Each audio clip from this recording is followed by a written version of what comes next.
प्यारे बच्चों, ए plus academy Ichhawar के यूट्यूब चैनल पर आपका स्वागत है। जैसा कि कल हमने चैप्टर 9 कंप्लीट किया था, आज हम चैप्टर 10 कंप्लीट करेंगे। चैप्टर 10 विद्रोह और राज 1857, ये वेरी वेरी इंपॉर्टेंट है। 1857 वाला चैप्टर आपका, इसमें क्वेश्चन दिया है पहला, 1857 ईस्वी का विद्रोह कब और कहां प्रारंभ हुआ। कब और कहां की बात हो रही है? तो 1857 का विद्रोह 10 मई 1857 को मेरठ छावनी, कहां की बात हो रही है? मेरठ छावनी में प्रारंभ हुआ था। अगला question, question number second, Mangal Pandey कौन थे? जो कि 2024 में आया हुआ प्रश्न है। मंगल पांडे के बारे में पूछा गया, मंगल पांडे कौन थे? तो मंगल पांडे के बारे में देखिए, मंगल पांडे बैरकपुर, कहाँ की बात हो रही है? बैरकपुर में 34वीं रेजिमेंट, कौन से? 34वीं रेजिमेंट के सिपाही थे और 1857 के विद्रोह में इनकी महत्वपूर्ण भूमिका थी, यानी कि जो विद्रोह हुआ था 1857 का, उसमें इनकी महत्वपूर्ण भूमिका रही थी। अगला क्वेश्चन, क्वेश्चन नंबर थर्ड आपका, अवध का अंतिम नवाब कौन था? उन्हें पद से कब हटाया गया? अंतिम नवाब की बात कर रहे हैं, वहां का राजा कौन था और उसे अपने पद से कब हटा दिया गया था? अवध का अंतिम नवाब वाजिद अली शाह थे। कौन थे बेटा? वाजिद अली शाह। ये 1 नंबर में ओटी पूछा जाता है और उन्हें 1856 ईस्वी में अपनी गद्दी से हटा दिया था, है ना। अपनी गद्दी यानी अपने राजपाट से उन्हें उनकी गद्दी से हटा दिया था। अगला क्वेश्चन, क्वेश्चन नंबर चौथा, मौलवी अहमदुल्ला शाह को डंका शाह क्यों कहा जाता है? 2023 में आया हुआ प्रश्न है। डंका शाह की बात करेंगे अपन, तो मौलवी अहमदुल्ला शाह को 1857 ईस्वी के संघर्ष में इन्होंने अहम भूमिका निभाई थी। क्या निभाई थी उन्होंने? अहम भूमिका थी इनकी, निभाई थी 1856। अब देखिए, यहाँ 57 की बात हो रही है और यहाँ 56 की बात हो रही है, ठीक है। तो यहाँ से 56 को इन्होंने गांव गांव घूमे थे, ये 56 को काई के लिए? 1857 के विद्रोह के लिए 1856 में गांव गांव घूमे थे, ठीक है। 1856 में उन्होंने गांव गांव घूमकर लोगों को अंग्रेजों के विरुद्ध, किसके विरुद्ध बेटा? अंग्रेजों के विरुद्ध विद्रोह के लिए तैयार किया था। वहां एक पालकी में बैठकर चलते थे। किसमें बैठकर चलते थे? एक पालकी में बैठकर चलते थे। आगे आगे ढोल बजते थे। आगे आगे क्या बजते थे? ढोल बजते बजते आगे आगे ढोल बजाने वाले और पीछे उनके समर्थन होते। आगे ढोल होता था, पीछे उनके समर्थन होते थे, इसलिए लोग उन्हें डंका शाह के नाम से पुकारते। देखिए, जैसे उदाहरण दे रहा हूं मैं, उदाहरण के हिसाब से देखेंगे अपन। ये पालकी थी, ठीक है, ये पालकी, ये लोग हो गए, ये लोग हो गए, ये ढोल वाले हो गए, ये ढोल वाले हो गए और ये पब्लिक हो गई। ये कौन हो गई? पब्लिक। ये उनके समर्थन हो गए। कौन हो गए? ये उनके समर्थन। ये ढोल वाला हो गया और ये कौन हो गए? समर्थन। ये सब लोग इनके साथ चलते थे, इसलिए इन्हें डंका शाह के नाम से पुकारा जाता था। अगला क्वेश्चन, क्वेश्चन नंबर 5वां, अवध को बंगाल आर्मी की पौधशाला क्यों कहा जाता है? 2023 में आया वो प्रश्न है। पौधशाला, जैसे पेड़ पौधे जहां होते हैं नर्सरी बोला जाता है, उस पौधशाला की बात हो रही है। तो इसमें उत्तर दिया है आपका, बंगाल आर्मी के सिपाही, बंगाल आर्मी की बात हो रही है, जो आर्मी रहती है हमारी इंडिया आर्मी, ऐसी बंगाल आर्मी की बात है। बंगाल आर्मी के सिपाही में अधिकांश अवध प्रांत के गांवों से भर्ती होकर आए थे।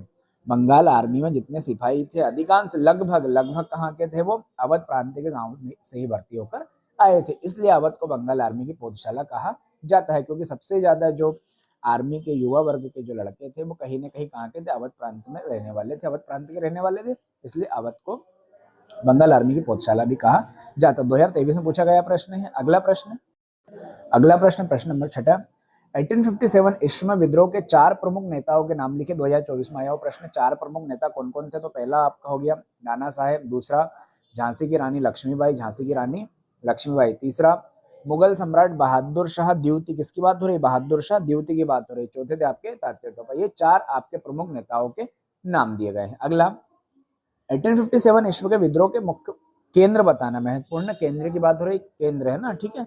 तो ये महत्वपूर्ण केंद्र के नाम बताना, पहला बेटा मेरठ हो गया, दूसरा दिल्ली हो गया, तीसरा कानपुर हो गया और चौथा क्या हो गया? लखनऊ। ये क्या थे आपके महत्वपूर्ण केंद्र थे? कब के? 1857 के विद्रोह के महत्वपूर्ण केंद्र माने गए थे। केंद्र मतलब यहाँ योजनाएं बनाई जाती थी।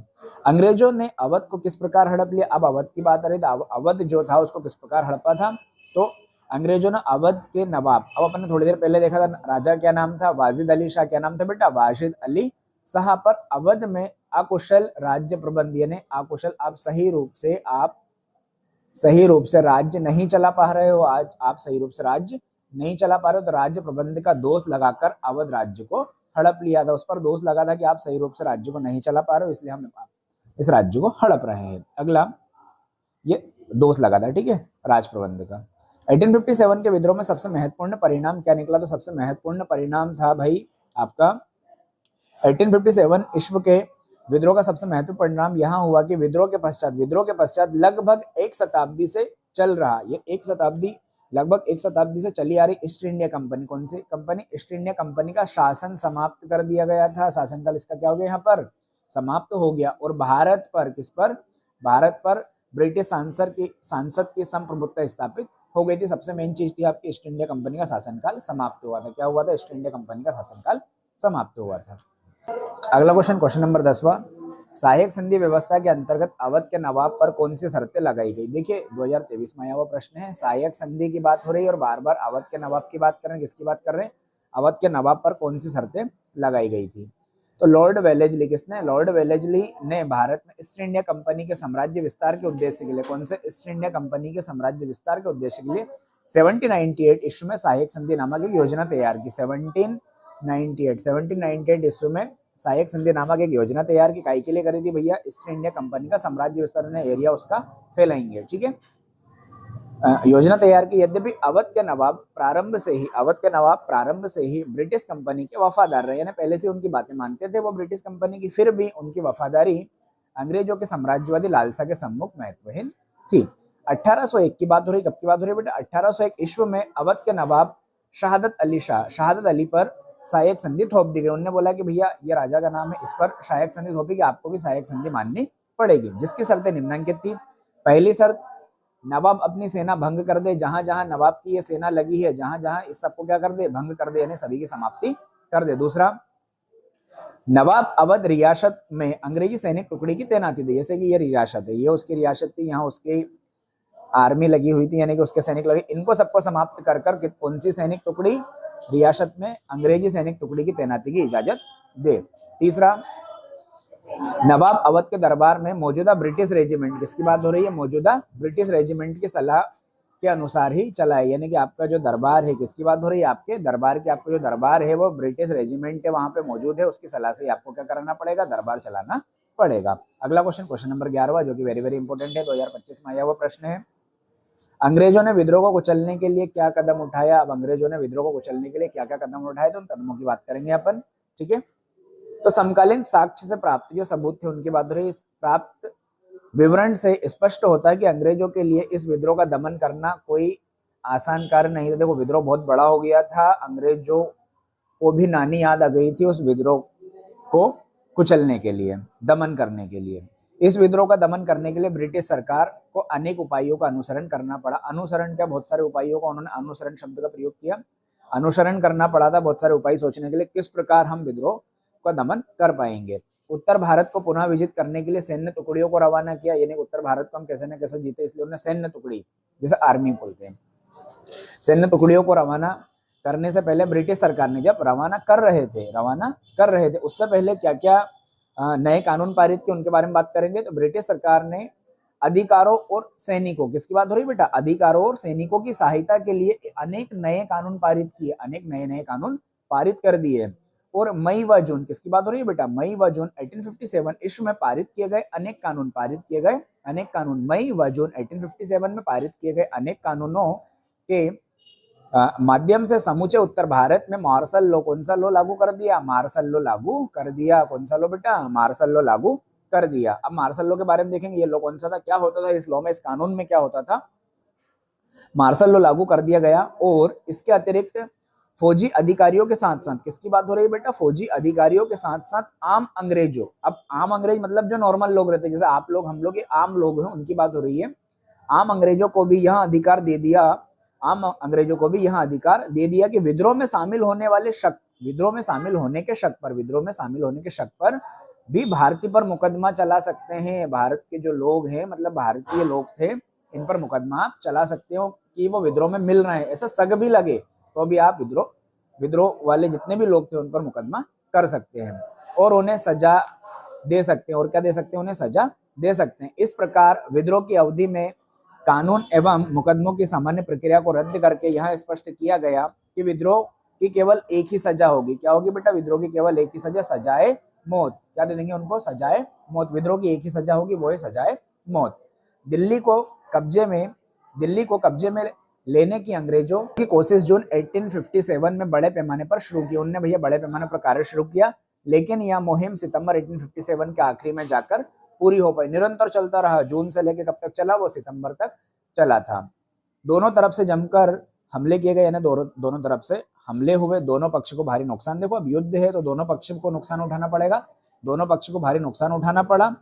इसकी एक वजह यह थी कि पूरे उत्तर भारत में विद्रोह राजधानी को बचाने में दिल्ली आ जमे। तब जितने भी विद्रोह थे वो राजधानी को बचाने दिल्ली आ गए थे। दिल्ली में नियंत्रण स्थापित करने के बाद अंग्रेजों ने, अब दिल्ली में तो उन्होंने क्या कर लिया, नियंत्रण स्थापित कर लिया, काबू में पा लिया।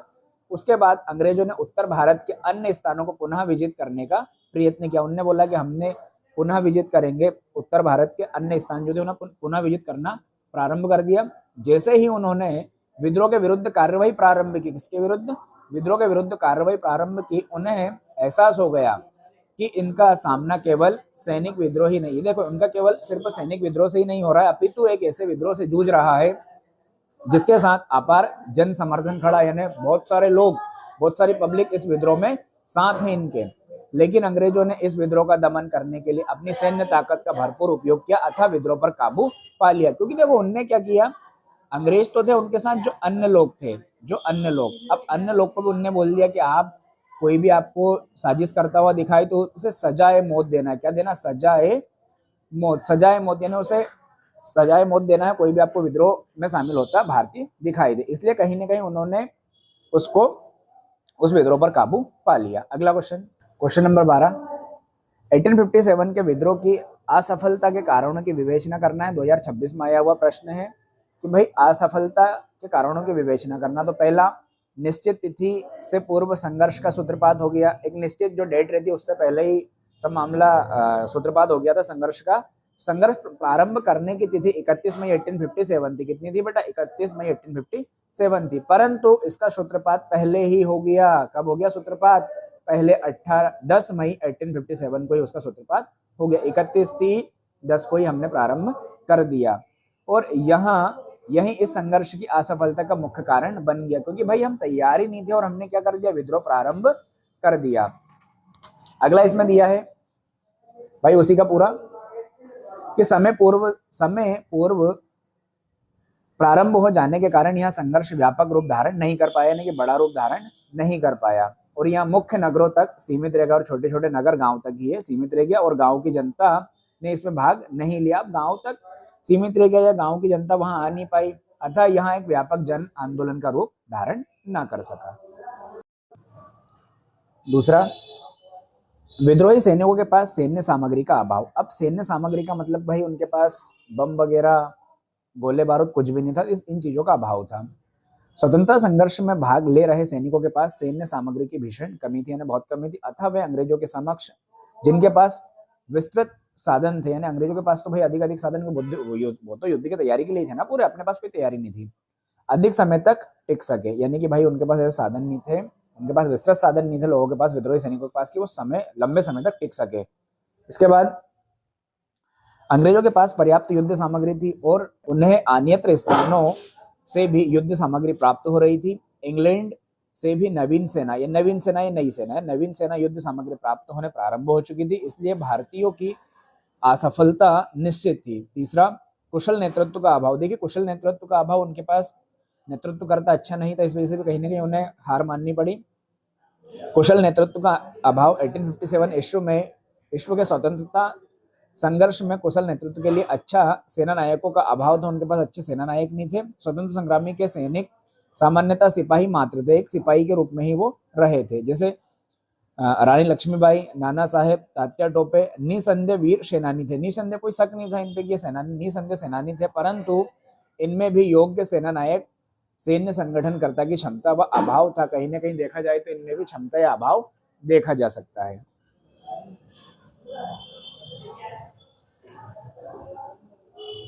इसके विपरीत अंग्रेजों के पास कैंपबेल, नीलकर्षण, नील, हरोज आइटम जैसे योग्य सेना नायक थे। इनने नाम बताए हैं कि इनके जैसे बहुत सारे सेना नायक थे, यही उनकी सफलता का कारण था और यही उनकी सफलता का कारण रहा था। और कुशल नेतृत्व का अभाव भारतीयों की असफलता का मुख्य कारण बन गया।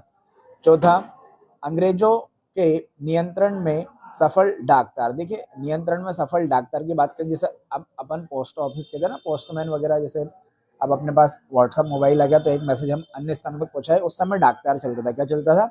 डाकतार। संचार प्रणाली, देखिए डाकतार संचार प्रणाली इस संघर्ष में अंग्रेजों की सफलता का प्रमुख कारण रहा था। भारतीय इस संचार प्रणाली की उपयोगिता व प्रभाव को ना समझ सके, अब भारतीय इसके प्रभाव को नहीं समझ सके। अंग्रेज एक स्थान से दूसरे स्थान पर सूचना, देखिए अंग्रेज एक स्थान से दूसरे स्थान पर सूचना व आदेश भेजने में समर्थ थे, क्योंकि उनके पास क्या था? डाकतार सुविधा थी। एक मरते हुए स्वतंत्र सेनानी ने कहा, उसने कहा कि इस तार ने हमारा दम घोट लिया। क्या बोला? इस तार ने हमारा दम घोट दिया। अगला क्वेश्चन, क्वेश्चन नंबर 13, 1857 ईस्वी के विद्रोह के राजनीतिक कारणों का वर्णन करना, राजनीतिक कारण बताना है आपको। क्वेश्चन नंबर 14, 1857 ईस्वी के विद्रोह के धार्मिक कारणों की विवेचना। देखिए दो पूछा गया है, राजनीतिक कारण और धार्मिक कारण। ये प्रश्न क्रमांक 13 और 14, इनके उत्तर मैंने नहीं दिए, ये आपको करना है, ठीक है। इसमें प्रश्न क्रमांक 15, बहुत सारे स्थानों पर विद्रोही सिपाहियों के नेतृत्व संभालने के लिए पुराने शासकों से क्यों आग्रह किया गया, यानी पुराने शासक जो थे उनसे क्यों आग्रह किया था कि आपको ये इस विद्रोह को का नेतृत्व करना पड़ेगा, इस विद्रोह को संभालना पड़ेगा। तो योग्य नेतृत्व, देखिए योग्य नेतृत्व की बात हो रही है, जिसमें नेतृत्व करता अच्छा होता है, वो सभी को लेकर चला, उसे योग्य नेतृत्व कहा जाता है। योग्य नेतृत्व और संगठन के अभाव में, योग्य नेतृत्व और संगठन के, क्योंकि उनके पास थे नहीं, योग्य नेतृत्व करता नहीं थे, संगठन का अभाव था, विद्रोह को कुशलता पूर्वक संचालन संभव नहीं था, यानी कि सही रूप से हम उसका संचालन नहीं कर पा रहे थे। इसके लिए नेतृत्व और संगठन की आवश्यकता थी। क्या बोला गया? नेतृत्व और संगठन की आवश्यकता थी। अतः इन उद्देश्यों की पूर्ति के लिए, इस उद्देश्य की पूर्ति के लिए विद्रोही लोग ऐसे लोगों की शरण में गए जो ब्रिटिश शासन से पहले भारत में नेताओं की भूमिका निभाते थे, यानी कि इसमें बोला है कि ब्रिटिश शासन से पहले, जब ब्रिटिश शासन नहीं था उससे पहले वे लोग कहीं ना कहीं भारत में अहम नेताओं, यानी कि अच्छे नेताओं की भूमिका निभाते थे। विद्रोही सिपाहियों ने दिल्ली पहुंचकर मुगल सम्राट बहादुर शाह द्वितीय, किससे मिले? वो दिल्ली पहुंचकर बहादुर शाह द्वितीय से विद्रोह का नेतृत्व स्वीकार करने का आग्रह किया। विद्रोही सिपाहियों के दबाव में बहादुर शाह द्वितीय ने विद्रोह के नेतृत्व की जिम्मेदारी को स्वीकार लिया। उन्होंने बोला हाँ ठीक है भाई, मैं आपका साथ दे दूंगा। इसी प्रकार कानपुर में विद्रोही सिपाहियों और शहर के लोग, है ना, कानपुर में विद्रोही सिपाहियों और शहर के लोगों ने, देखिए किसका नाम दिया है? पेशवा बाजीराव द्वितीय। पेशवा बाजीराव द्वितीय के उत्तराधिकारी नाना साहेब, किसकी बात हो रही है? नाना साहेब को अपना नेता बनाने के लिए राजी किया। इनकी दृष्टि में नाना साहेब एक योग्य और अनुभवी नेता थे। क्या थे बेटा? एक योग्य और अनुभवी नेता थे, जिन्हें नेतृत्व एवं संगठन का पर्याप्त अनुभव था। इसी प्रकार झांसी की रानी लक्ष्मीबाई, देखिए झांसी की रानी लक्ष्मीबाई बिहार में आरा के स्थानीय जमींदार कुंवर सिंह, है ना, कुंवर सिंह और लखनऊ के नवाब, किसकी बात हो रही है? लखनऊ के नवाब वाजिद अली शाह के पुत्र वीरजिस कादर को विद्रोह के सिपाहियों ने अपना नेता घोषित किया। देखिए कहाँ कहाँ किस किस को क्या है, एक बार और आप देख लेना स्क्रिप्ट में, ठीक है। सभी स्थानों पर विद्रोह का नेतृत्व दरबारों से जुड़े व्यक्ति, जैसे राजा, रानियां, नवाब, ताल्लुकदार खेती वाले होते हैं, नहीं संभाला था। अपितु अनेक स्थानों पर विद्रोह का प्रसार सामान्य लोग, पुरुष और महिला की, और कुछ स्थानों पर धार्मिक लोगों के महत्वपूर्ण कहीं ना कहीं भूमिका इसमें रही। देखिए वो बोल रहे हैं कि भाई इन लोगों ने ही नहीं, राजा रानी सबने मिलकर इसका विद्रोह, सबने मिलकर कहीं ना कहीं विद्रोह में सहयोग किया था, ठीक।